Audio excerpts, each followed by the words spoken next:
Tuhan terhadap kami, di mana Engkau telah hadir 2000 tahun yang lalu dan menyatakan kasih-Mu kepada kami melalui anak-Mu yang tunggal, Tuhan Yesus. Hari ini kami akan kembali diingatkan melalui firman-Mu, melalui cerita yang kami akan dengar sekali lagi, bagaimana Allah yang begitu merelakan dirinya untuk menyatakan dirinya ke dalam manusia-manusia berdosa.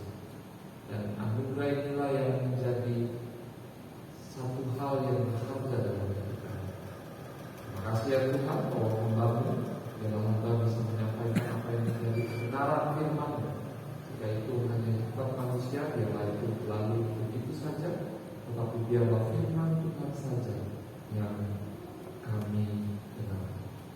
Dalam nama Tuhan Yesus Kristus kami. Amin.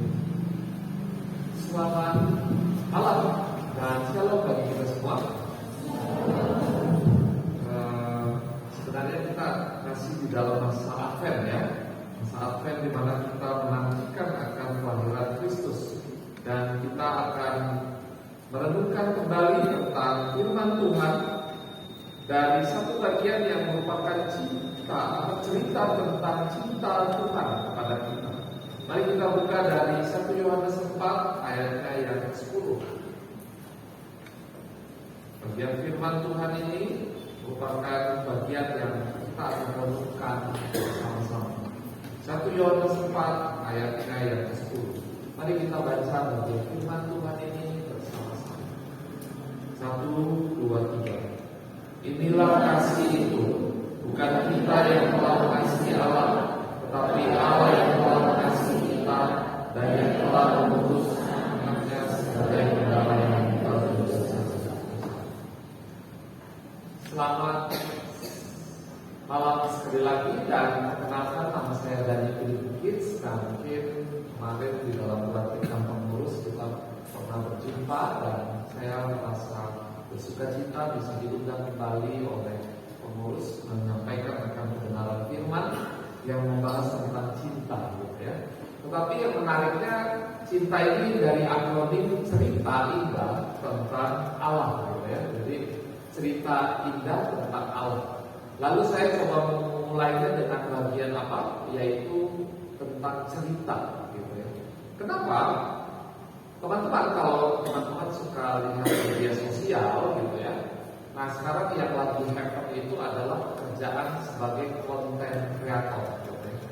Kalau teman-teman tahu content creator itu kerjanya ngapain sih, gitu ya. Mungkin beberapa teman-teman yang belum tahu, content creator ini dia di belakang ya, di belakang layar. Profesinya adalah membangun konten-konten dalam video, gitu ya. Makanya sekarang itu lagi happennya Cipayung Fashion Week, gitu ya, atau kegiatan-kegiatan Medan Walk ya, Medan City Walk, gitu ya. Dan ini menjadi satu konten-konten yang orang sedang mencari konten, gitu ya. Tetapi konten itu kalau misalnya teman-teman mensistematisasi untuk menjadi sebuah video, itu harus dibuat ceritanya. Kalau dia nonton begitu, ya nggak seru ya. Sama kayak nonton CCTV. Kalau teman-teman lihat CCTV ya gitu-gitu aja, gitu ya. Tetapi CCTV itu akan menjadi menarik kalau dibuat cerita, gitu. Sehingga cerita merupakan sesuatu yang sangat penting di dalam hidup manusia. Kenapa? Teman-teman, kalau kalian tadi mulai memperhatikan dari kata sambutan, gitu ya, kemudian MC, dia membangun cerita. Kalau biasanya ya kita buka ya acara ini ya, gitu ya, baru nanti MC-nya nyanyi lagu ini. Biasa cerita itu adalah bagian dalam kehidupan manusia. Jadi cerita itu pasti setiap orang punya cerita. Makanya ada slogan, ini ceritaku, mana ceritamu. Kalau saya lagi makan Indomie, ini ceritaku.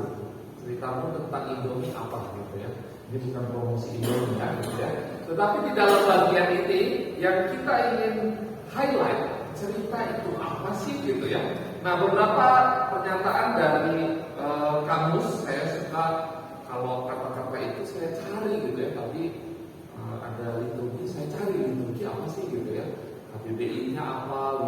media apa, bahasa Inggrisnya apa, saya cari tadi. Nah, saya ingin kita coba melihat cerita itu apa sih? Nah, cerita adalah a way of presenting, of understanding a situation, of sharing, or even and reflect and promote a particular point of view, a set of value. Nah, ini menarik yang disampaikan oleh Webster ya. Dia menyatakan ini, cerita itu adalah mempresentasikan pengetahuan dan pemahaman kita. Jadi kalau kita ingin membangun sebuah cerita, itu lahir pasti dari pemahaman kita. Yang kedua, bahwa itu adalah lahir dari situasi. Makanya tadi cerita tentang apa yang kata sambutan menceritakan tentang bagaimana kita mengucap syukur untuk 2 tahun pandemi kita bisa bersama-sama berkumpul. Itu ada ceritanya gitu ya. Waktu 2019 saya juga di sini ya. Dan itu merupakan sukacita saya juga bisa melayani teman-teman. Nah, sehingga ada refleksi. Refleksi itu bukan ngelabung ya, bukan. Refleksi itu adalah hasil dari aksi dan direnungkan. Renungkan, aksi lagi. Jadi lingkaran refleksi begitu ya. Jadi refleksi itu adalah sesuatu yang sepertinya berulang tetapi ada tektokan gitu. Jadi lakukan lalu pikirkan, pikirkan, lakukan, pikirkan. Nah, itu refleksi. Nah, cerita itu lahir dari itu juga. Makanya kalau orang mau bangun cerita itu nggak bisa asal bangun cerita, dia harus menentukan maksudnya apa. Kemudian apa? Ada point of view. Nah, ada sudut pandang dalam melihat. Dan yang terakhir, disinilah kita bisa membagi nilai. Nah, inilah gambaran tentang cerita. Sehingga cerita itu bisa berdampak luar biasa loh. Kenapa? Cerita itu bukan cuma cerita yang kita sampaikan, tetapi cerita itu ada dalam hidup kita. Makanya kita sedang menjalani cerita kita sendiri. Nah, sehingga kalian anak Uma, semenjak kalian masuk Uma, kalian menjalani cerita kalian. Kalian datang kuliah, ketemu kakak rohani gitu ya. Lalu kelompok kecil, setelah kelompok kecil, jadi pengurus gitu ya. Jadi pengurus, aduh ada males-malesnya, ada senangnya gitu. Ceritanya kan macam-macam ya. Nah, itulah bagian dari cerita. Cerita itu bukan cuma apa yang kita ucapkan, tetapi bahasanya itu cerita itu menumbuh dalam hidup. Sehingga kita adalah bagian dari cerita dalam hidup kita masing-masing. Contoh sederhana, coba kamu perkenalkan dirimu, ceritalah tentang dirimu. Kan gitu ya. Berarti apa? Hidupku yang kujalani dan itulah yang menjadi cerita dalam hidup. Sehingga ketika kita menjalani cerita itu melahirkan sebuah realitas, kenyataan. Makanya ketika kita ngomong, kita tulis, jadi nyata ya. Bahkan ada orang yang berimajinasi menulis kesannya benar sekali ya. Nah, itu contohnya sama anak saya ya. Dia beberapa minggu ini kerjanya nonton Frozen aja. Diulang capek saya nontonnya. Diulang sampai pakai gerakan. Wah gitu ya. Kalau dia buat action kan gini. Kira gitu ya, luar biasa gitu ya. Lalu saya coba pikir kenapa ya cerita itu bisa langsung menumbuh dalam hidup anak saya itu. Bahkan dia bisa mengingat setiap kata dan setiap momennya. Nah, inilah yang menariknya. Makanya film itu bisa menjadi alat yang paling efektif ya. Makanya kan TikTok gitu ya. Kemudian YouTube gitu ya, menyebabkan orang tuh cepat, gampang dipengaruhi. Apalagi TikTok ya. TikTok itu pakai artificial intelligence.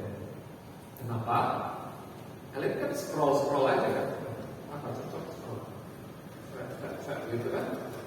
Kalau berdasarkan penelitian itu 200 video itu bisa dalam satu kali kalian menggunakan TikTok. Sebenarnya kan? Gitu. Dan itu dipelajari sama mesinnya. Kalian sukanya yang mana? Makanya dampaknya generasi sekarang ini kemampuan konsentrasinya itu berapa menit? Hanya 9 detik. Ya. Hanya bersyukurlah kalian dibina di dalam pelayanan KMK, mendengarkan khotbah yang panjang-panjang ya, apalagi kelompok kecil panjang kali gitu ya. Nah ini menjadi satu bagian kalian bisa fokus gitu ya. Makanya saya memperhatikan mahasiswa di UMA, UNIMED, mungkin yang belum kenal teknologi dibanding anak UPH, itu anak UPH setengah mati tuh. Fokusnya tuh cepet kali berlalu. Memang pintarnya ya kreativitas banyak gitu ya, tapi susah fokus. Karena apa? Karena TikTok saja bisa TikTok gitu. Nah, kita perlu esensi HP-nya saya cita dulu ya. Nanti setelah kelas baru tahu dulu. Nah ini menjadi satu bagian teman-teman. Tantangan pengaruh sosial media yang karena kontennya gitu ya, cerita-ceritanya yang bukan cerita tentang kebenaran menjadi problem di dalam kehidupan zaman sekarang. Sehingga seperti biasa kalau kalian membangun cerita kan gampang ya, ini prinsip yang sederhananya ya. Pendahuluan, kemudian ada namanya rising action, ada tindakan yang naik, baru masuk ke krisis, baru klimaks, baru falling action, baru penutup. Sama kayak ibadah kita kan, ada pembuka, hari kita pujian, wah udah semangat itu, udah rising climax gitu ya. Saya lah bagian klimaksnya. Habis itu kalau dia tidur, kalau dia bangun, kalau dia semangat gitu ya, turun gitu ya. Nanti penutupnya, syukurnya kita dijedakan ya, jadi nggak sampai turun, makan dulu kita baru naik lagi gitu ya. Karena makan itu lebih penting gitu ya. Jadi kebersamaan kita di dalam masa-masa ini. Itulah cerita. Nah cerita itu dibangun, ada pola, ada alur. Makanya kalau jadi MC itu dilatih buat alurnya gitu ya, alur ceritanya, supaya kita bisa menyampaikan value, nilai di dalam. Sehingga oleh sebab itu setiap orang memiliki cerita, dan dalam hidupnya manusia tidak bisa merekam setiap detail yang dia perhatikan. Cobalah kalian perhitungkan. Tadi dari sepanjang MC di sini sudah merekam nggak detailnya? Tangan MC gimana? Sampai kan teman-teman berdiri gimana? Nggak mampu kan? Tetapi kalian mampu merekam gambaran besarnya. Nah, gambaran besarnya itu, gambaran besar cerita, namanya meta narasi. Nah, setiap orang pasti nggak bisa detail, ya itulah kamera itulah yang bisa detail. Tapi pikiran kita nggak bisa detail, tapi kita bisa menarik cerita besar. Ini menariknya manusia dibanding kamera itu.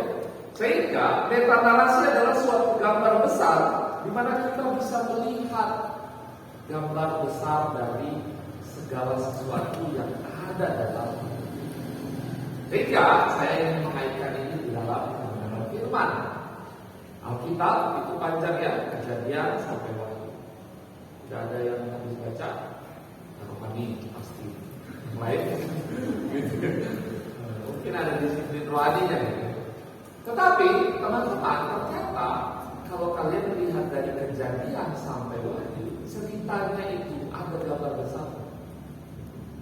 Gambar besarnya apa? Nah itulah yang kalian pelajari di PHB, peta hidup. Ada 5 hal yang menjadi cerita besar dari cerita Alkitab. Yang pertama yaitu creation, gitu ya. Apa itu? Penciptaan. Betul ya? Jadi ketika kalian mulai dengan Kejadian tadi yang dibacakan oleh liturgi, pada mulanya Allah menciptakan langit dan bumi. Bumi masih kosong, tidak berbentuk, roh Allah melayang-layang.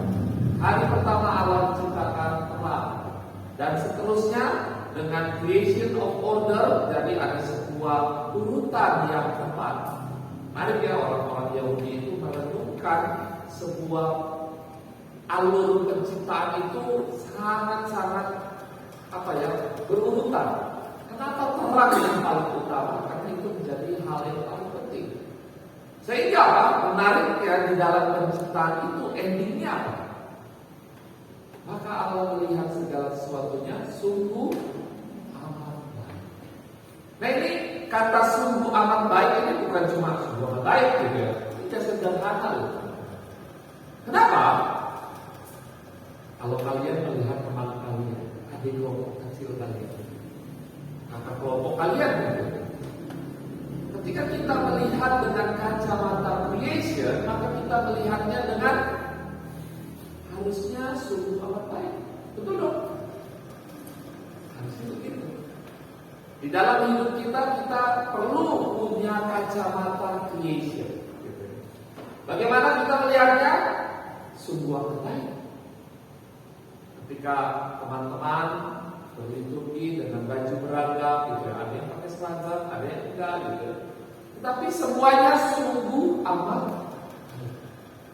Ada salah-salah, sungguh amat baik. Karena Allah yang menciptakan segala sesuatunya. Sehingga di dalam momen penciptaan, Allah menciptakan segala sesuatunya adalah sungguh amat baik, menolong kita untuk punya cara pandang. Nah ini langsung kepada aplikasinya. Ketika kita melihat creation, cerita tentang Tuhan yang menciptakan sungguh amat baik, maka kita melihat segala sesuatunya positif. Betul dong? Di dalam dunia ini kita melihatnya positif. Di umat mungkin ada banyak persoalan dan lain-lain. We must accept this is the God's creation. Tuhan yang menciptakannya. Pasti Tuhan menaruh yang baik. Kadang-kadang saya juga bergumul juga berhadapan dengan bos saya yang terlalu suka cari aman gitu ya, dan lain-lain. Ya, kalau orang yang kami di pelayanan di kampus kan biasanya berkorban gitu ya. Bila perlu keluar semuanya gitu ya. Entah apa yang keluar, pokoknya uang, waktu, tenaga harus keluar gitu ya. Tiba masuk di dalam satu lingkungan kerja yang ilmu selama hidup bertentangan gitu ya. Luar biasa gitu ya. Tetapi saya melihatnya bahwa dia diciptakan Tuhan, pasti ada yang Tuhan mau sampaikan. Ya walaupun saya kurang setuju dengan prinsip nilai itu, tetapi kenapa ada prinsip nilai itu? Nah ini menjadi bagian yang perlu kita lihat di dalam kacamata kedua. Gitu. Jadi kalau kalian orang Kristen melihatnya ada 5 kacamata ya. Pertama kacamatanya positif dong. 4 ya, saya 4 saja. Pertama harus melihat di dalam kacamata positif.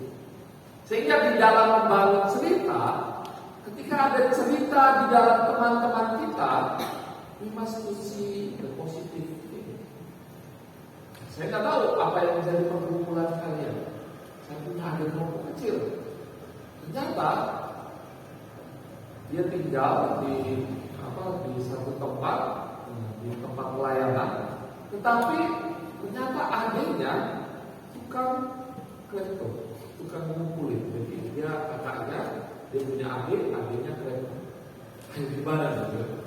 Terus juga kan berada di tempat pelayanan, berada di dalam satu bagian di situ, tapi berhadapan dengan situasi seperti itu. Tapi bagaimana saya harus melihat? Saya harus tetap melihat positif. Pertama itu ya.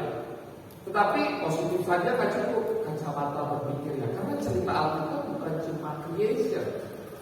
Karena di pasal 3 apa yang terjadi? Manusia jatuh dalam. Dan inilah yang menjadi persoalan besar kehidupan. Dari Kejadian 3 sampai Perjanjian Baru, itulah menjadi pergumulan hidup manusia. Yaitu apa? Manusia jatuh dalam dosa. Sehingga apa? Ketika kita melihat manusia jatuh di dalam dosa, hal apa yang kita perlu perhatikan? Roma 3 ayat 23, karena semua manusia telah kehilangan. Roma 3 ayat 10, tidak ada yang benar, seorang pun tidak ada yang benar-benar mencari Allah. Tadi saya melihat di WA ada yang mengirim bahwa tol Jokowi itu yang dari Semarang itu bagus ya. Apa yang dilakukan Jokowi luar biasa ya teman-teman. Itu nggak bisa dipungkiri. Tetapi ada utang banyak. Ini bagaimana kita harus mengkritisi? Sehingga poin yang kedua, ketika kita melihat cerita di dalam dunia dengan kacamata Alkitab, tidak hanya positif, kita juga harus melihatnya bukan negatif ya. Ini langsung positif, jawabannya negatif. Enggak.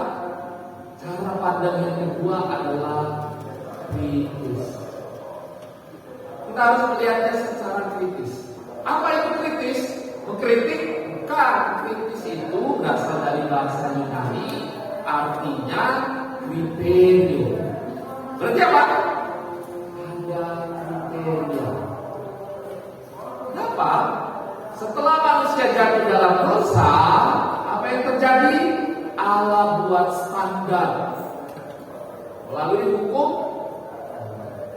kriteria. Kriteria yang paling utama apa? Bukan hukum Tauratnya, Allahnya yang menjadi kriteria. Jadi kalau kalian mau menggunakan kacamata Alkitab di dalam melihat dunia ini, kita harus pakai kriteria Allah. Bang, nggak ada yang benar. Jokowi yang begitu sempurna pun pasti ada hukumnya, betul. Setiap manusia, wanita sekalipun, saya sekalipun, pasti ada rumahnya di mata Allah. Tapi bukan berarti kita menghakimi orang tersebut, bukan ya. Kritis itu bukannya negatif. Apa-apa negatif, bukan. Tapi kita harus mengkoreksi di dalam kacamata Allah. Bagaimana kita? Ya rajin membaca Alkitab, karena cerita itu sudah tertulis dan cerita itu akan ada. Dan inilah yang menjadi masalah terbesar dan cerita yang menjadi problem yang kita hadapi di dalam dunia. Yaitu apa? Cerita banyaknya masalah-masalah kehidupan. Ada mahasiswa bermasalah, ada AKK bermasalah, ada PKK bermasalah, ada. Satu waktu saya pernah wawancara salah seorang mantan PKK. Dia namanya masuk pelayanan di UPH, kemudian saya interview, saya tanya-tanya, kamu pernah bikin kelompok? Pernah. Terus ya, saya tanya, masih apa lagi kelompok? Lupa, kejutan kayak gitu ya. Lupa sama adik kelompok yang nama adik kelompoknya pun lupa. Ini kakak bisa jangan gitu. Kalau dia masih ingat, saya udah berapa? Bimbing adik kelompok masih ingat ini adiknya yang mana gitu ya. Dan ini menjadi satu bagian yang kita perlu perhatikan. Kalaupun ada masalah-masalah, itulah persoalan di dalam kehidupan manusia, ada cerita yang namanya dosa. Dan cerita dosa ini bukan cerita apa ya, orang jahat saja, bukan. Orang baik pun tidak ada yang tidak berdosa. Itu ya. Sehingga di dalam pertanyaan PHP, kalau misalnya ada orang baik, dia benar gak? Ada. Semuanya jatuh dalam dosa. Roma 3 ayat 23 itu menyatakan yang paling tepat, dan itu menjadi eksistensi kita. Sehingga ketika kita menilai dengan kritis bahwa manusia pada dasarnya berdosa, berarti kita harus mencari solusi dong. Dan inilah yang menjadi cerita indah tentang Allah. Di dalam 1 Yohanes 10 ayat 1 Yohanes 4 ayatnya yang 10 menyatakan, bukan kita yang telah mengasihi Allah, gitu. Karena nggak ada manusia yang sungguh-sungguh mencari Allah. Jadi kami ibadah ini mengasihi siapa? Jangan-jangan mengasihi diri sendiri. Senang, lagunya ibadah, saya tadinya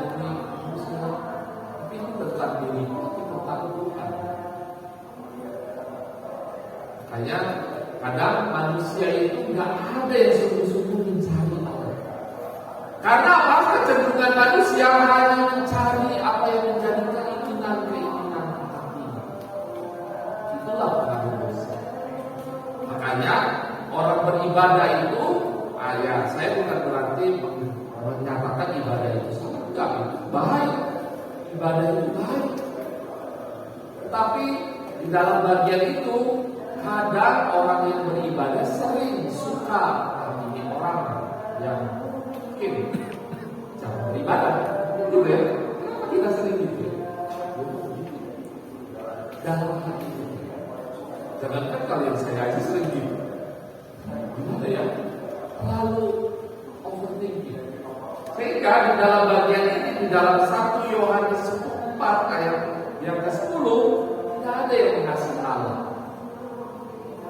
Tapi di dalam firman ini hanya Allah yang mengasihi. Apa arti mengasihi? Mengasihi itu ketika saya mengasihi orang yang mengasihi saya, transaksi dong. Saya mengasihi kamu karena kamu mengasihi saya. Itu transaksi kan? Kalau kamu mengasihi saya mengasihi kamu, enggak, itu kasih. Nah, kalau pertanyaannya, ini mantap gitu. Enggak kamu mengasihi dia. Kalau orang yang pacaran, yang paling berat kan mengasihi mantan sebenarnya.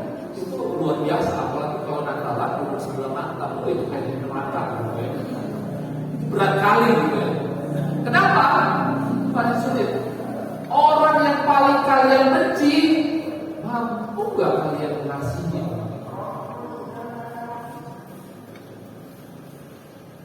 Itulah yang dilakukan Allah. Kenapa? Manusia itu adalah manusia berdosa. Allah tidak suka dengan dosa. Menariknya, Allah turun ke dalam dunia mengasihi manusia berdosa. Jadi kalau dibilang ini bukan cuma musuh, teman-teman. Ini bukan cuma musuh, tetapi eksistensi keberadaannya itu lebih dari musuh gitu. Ini gak bisa, Allah itu gak bisa bersentuhan dengan itu gitu. Tetapi dia harus menjadi manusia dan mengasihi manusia. Sehingga ini menjadi cerita dengan kacamata ketiga. Pertama, kita harus positif. Yang kedua, kita harus kritis. Yang ketiga apa? Kita harus solutif dan optimis. Jadi, ketika kalian masuk di dalam satu sistem, ini ada alumni. Bagaimana kalau kamu masuk sistem yang korup? Meninggalkan sistem yang korup itu paling gampang. Betul dong? Tapi tinggal di sana, ya sedikit kena cipratan gitu ya. Kalau bahasanya pasti dong, orang sistem korup kok gitu ya.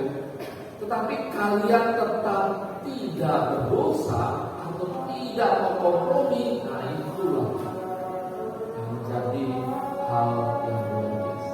Dan itulah yang dilakukan Allah. Makanya mahasiswa sekarang kan semangat ya. Sederhana. Kalau saya sih, dulu saya waktu di pelayanan pelayanan di kampus, saya dorong. Ini kan pengurus sudah lumayan banyak. Saya pengurus waktu saya regenerasi pengurus ini saya cuma bertiga. Satu koordinator saya, sisanya kawan-kawan. Lalu setelah masa saya udah banyak tuh pengurus, pelayan, makin banyak gitu ya. Itulah anugerah Tuhan. Lalu saya merasa kurang cukup. Mengapa? Masa cuma di PMK aja sih yang rohani? Saya mau tuh di himpunan pencinta alam, harus ada anak angkatan masuk sana. Masuk. Ada himpunan jurnalistik, masuklah anak angkatan di sana. Supaya kita bisa menggalami semua OKOK, gitu ya, organisasi kemahasiswaan, klub dan yang lainnya. Saya bersyukur mendengar presiden menyatakan ada 99 angkatan. Jadi pertanyaan, di mana apakah ini? Apa kumpul aja di gudang garam, atau sedang mencari garam di tempat ini? Menarik. Makanya waktu di masa pelayanan saya minta kakak ini udah kebanyakan, kamu di sana ya, kamu di sana, garami di sana. Jadi waktu kerja sama organisasi kemahasiswaan bersama-sama. Jadi yang ibadah, yang ikut okra nggak cuma ikut okra, ayo ikut ibadah. Kan akan bagian dari eksistensi bersama. Nah inilah yang menjadi bagian di mana kita harusnya menerobos sistem-sistem yang mungkin bermasalah di mahasiswa kita. Latihan dari sekarang. Jangan nanti aja waktu jadi PNS atau di BUMN atau di guru atau dimanapun kalian berada. Kalau kalian gak mulai dari sekarang, latihannya gak lagi. Bagaimana berintegritasnya itu gak bisa lagi. Nah oleh sebab itu adik-adik, kisah yang paling penting itulah yang harus kita hidup. Bukan kita yang kasih Allah, tapi Allah yang mengasihi kita. Seberapa cerita itu benar-benar menjadi cerita. Teman-teman, sudah berapa dosa yang kita lakukan dalam hidup ini? Tapi berita hari ini, cerita hari ini, Allah bukannya membiarkan kamu berdosa, tidak. Tetapi Allah hadir, masuk ke dalam dunia untuk menebus dosa-dosa. Inilah cerita yang paling indah. Sehingga apa? Kacamata ketiga adalah optimis dan solutif. Waktu berhadapan dengan dunia nyata, gampang nggak? Gampang. Kami di kampus UPH sedang menghadapi yang namanya akreditasi, gitu ya. Akreditasi sekarang kan sudah ada lembaga akreditasi ya, mandiri, gitu ya. Dan itu selalu jadi candaan dari teman-teman saya. Kalau lagi akreditasi itu biasanya ini sekedar pengetahuan kalian saja ya, karena belum masuk di dalam politik kampus gitu ya. Di dalam akreditasi itu ada borang. Borang itu formulir ya. Kalau disingkatnya bohong dan ngaram. jadi setiap akreditasi bohong dan ngaram, bohong dan ngaram. Dan itu benar aja di depan saya itu kan nggak pernah ada barang itu. Makanya kadang saya kalau akreditasi sepertinya ya cuma menerangi, jangan kita kampus Kristen. Harusnya bukan standarnya akreditasi, tapi Kristus loh. Beyond dari akreditasi. Bukan berarti kita nggak kerjain akreditasi ya teman-teman. Akreditasi itu adalah sistem yang kita harus latih. Apa? Ya, sama kayak kalian satu tuh. Ada rencana, kemudian kalian melakukan kan sepanjang hari, perlu ada evaluasi juga. Nah, karena saya biasa saat itu jadi sering merenungkan, oh iya ya, ada yang salah nih, diperbaiki. Lingkaran itu perlu ada evaluasi, perencanaan, lakukan lagi. Nah, bagaimana dengan hidup kita? Hidup kita ini juga merencanakan nggak hidup kita? Atau ya udah jalani saja Pak gitu ya? Ya nggak apa-apa.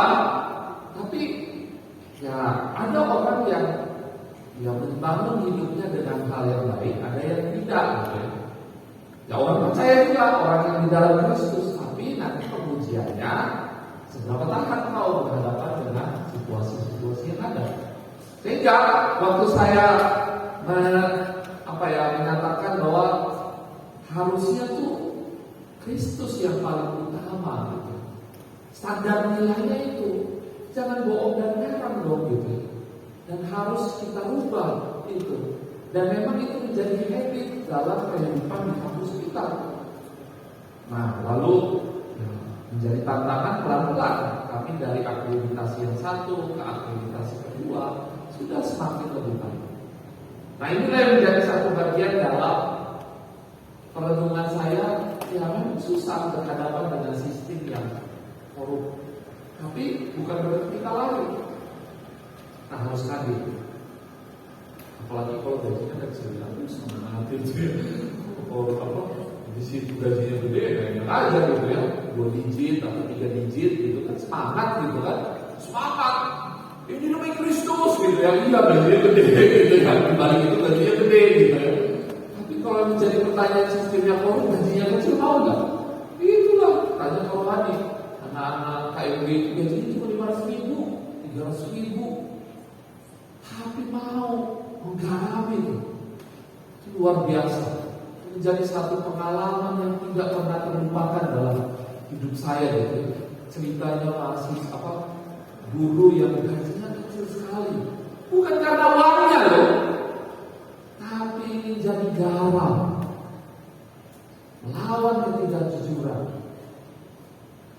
Makanya kata John Stott gini kan, jangan tanyakan dunia kalau dunia makin busuk dan gelap, karena pada dasarnya dunia itu gelap dan busuk. Tapi tanyakan mana garam? Garam kan mencegah kebusukan. Mana anak-anak Kristen, anak-anak pelayanan, kakak yang mencegah kebusukan? Mana terangnya yang menerangi orang-orang yang melakukan kejahatan? Salah kamu. Mana? Inilah tujuan kita hadir, karena kita sudah dikasihi Allah dan kita sudah mengalami penebusan dosa. Makanya jadi anak-anak yang di dalam Kristus gak pernah takut lagi sama dosa, karena hidup bukan karena dosa. Dosa enggak. Kalau misalnya kakak masih berpikir seperti itu, kayaknya perlu belajar lagi tentang IPA dan PTJ gitu ya. Bukan hidup dari dosa, tapi hidup di dalam Kristus. Bagaimana hidup dalam Kristus? Jika kamu makan, jika kamu minum, makan dan minum kan biasa ya. Makan boba, minum apalagi ya, kenangan dan lain-lain, kopi-kopi yang banyak kali ya sekarang di pancing ini bang. Dulu nggak ada jajanan ini banyak kali gitu. Jika kamu makan, jika kamu minum, jika kamu melakukan segala sesuatu, lakukan untuk kemuliaan, bukan dosa enggak. Nah lagi orang Kristen itu hidup untuk Tuhan, bukan hidup untuk menghindar dosa. Kita sudah ditebus dari dosa, dan itulah yang menjadi cerita indah kita.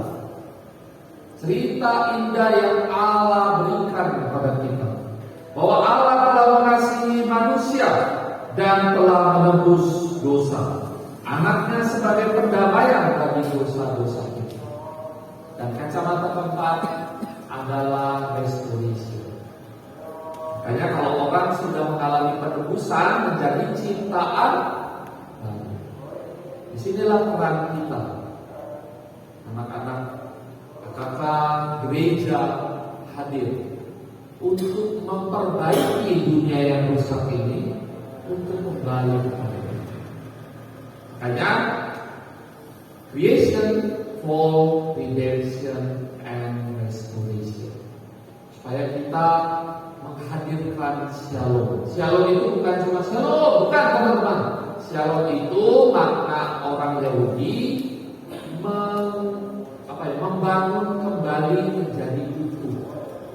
Ini tembok ini hancur, nah kalian susun kembali dari itu, nah itulah shalom.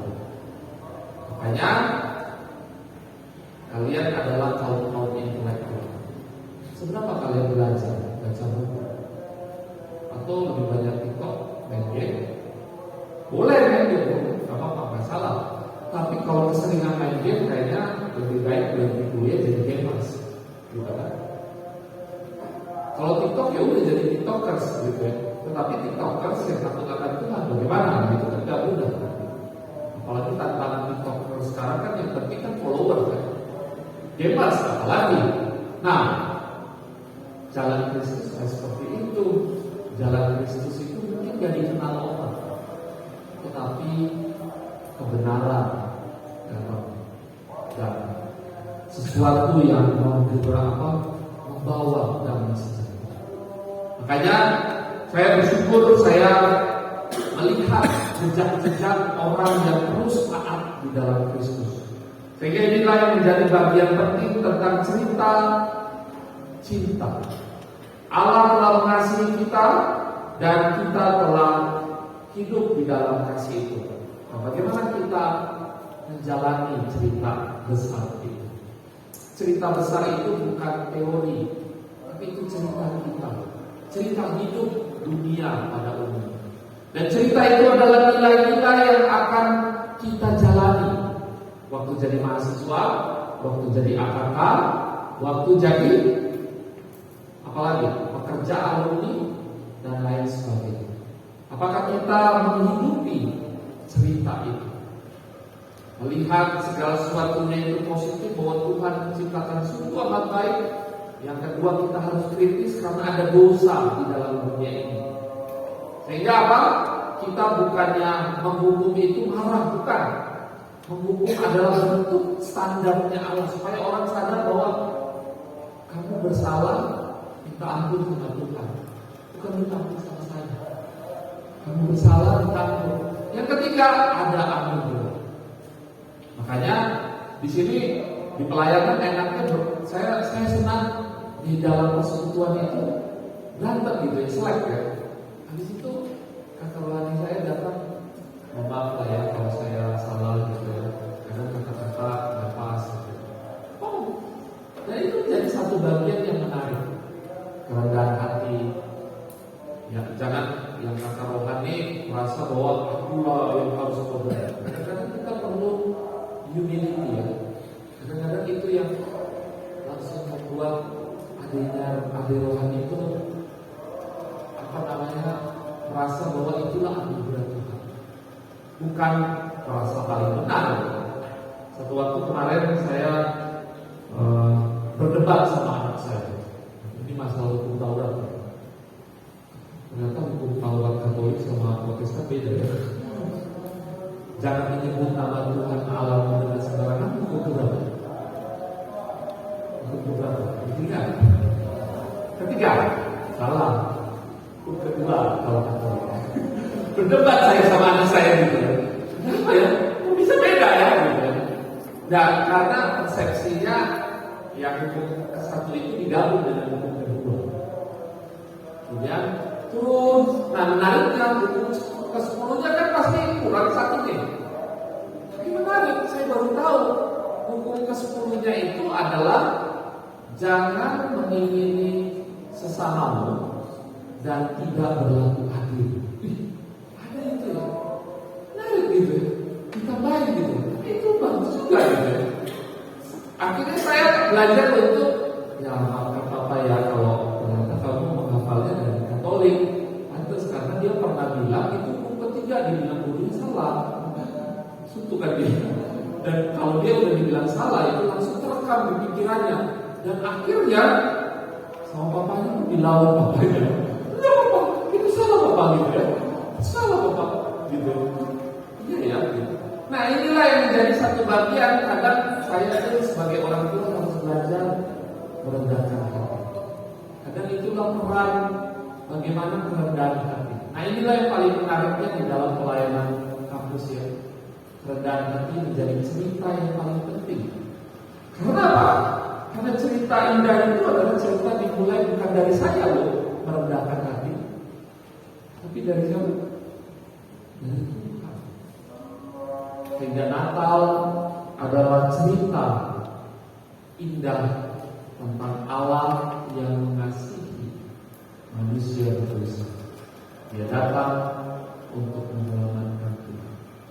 Biarlah ini menjadi perenungan kita dan kita jangan sibuk dengan cerita-cerita yang yang sulit. Mungkin dalam kelompok kecil macam-macam cerita tentang yang sering kalau di pelayanan itu ada namanya gospel ya. gosip seputar pelayanan gitu ya, cerita gitu ya tentang pelayanan gitu ya, tapi gosip gitu ya. Nah, tapi yang lebih parah sih bukan gosip, namanya gibah ya. Gibah ternyata mahal kali. Itu ngomongin orang gitu ya, negatifnya orang gitu. Nah, sehingga ketika kita fokus pada meta narasi, kita tidak lagi pusing dengan sesuatu yang remeh-temeh. Kita sisa masuk ke dalam cerita Allah itu. Ada penciptaan, ada kejatuhan, ada penebusan, dan ada pemulihan kembali. Restoration. Sampai kapan? Sampai Yesus datang kedua kali. Dan itulah yang menjadi penantian kita. Kacamatanya apa? Berharap penuh kepada Kristus. Waktu kalian berhadapan dengan sistem yang rusak, kalian gak perlu. Kalian punya pengalaman. Kalau di dalam pelayanan umat ada masalah, jangan lari, jangan tinggalkan. Nikmati itu menjadi momen kalian melihat gambar besar Allah di dalam cerita KMK ini. Biarlah cerita yang Allah nyatakan di umat merupakan cerita juga di dalam Alkitab. Makanya kita selalu ya memaksa kita untuk baca Alkitab saat teduh Bible ini. Jangan lupa ini cerita sudah tertulis loh, dan kita harus lihat detailnya di sini. Dan masih banyak yang belum kita pahami, dan kita perlu banyak merenungkannya di dalam hidup. Biarlah ini memberkati kita dan menolong kita. Mari kita bersatu dalam doa. Cinta, cerita indah tentang Allah, di mana Allah mengasihi kami orang-orang berdosa.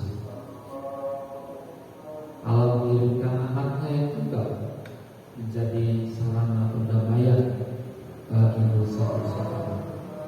Kami sadar ya Tuhan, itu adalah anugerah terbesar dalam hidup kami. Anugerah yang tidak tergantikan oleh harta dunia, oleh apapun yang ada di dalam dunia. Kasih Allah kepada kami. Biarlah setiap AKK, setiap PKK bisa merenungkan kembali Natal bukan hanya sebuah kegiatan tahunan, tetapi menjadi momen kami terus mengingat kasih Allah yang besar, cinta Allah yang besar, cinta yang lahir di kandang domba dan menebus dosa-dosa. Terima kasih ya Tuhan untuk firman-Mu. Biarlah firman-Mu ini menolong kami untuk bisa terus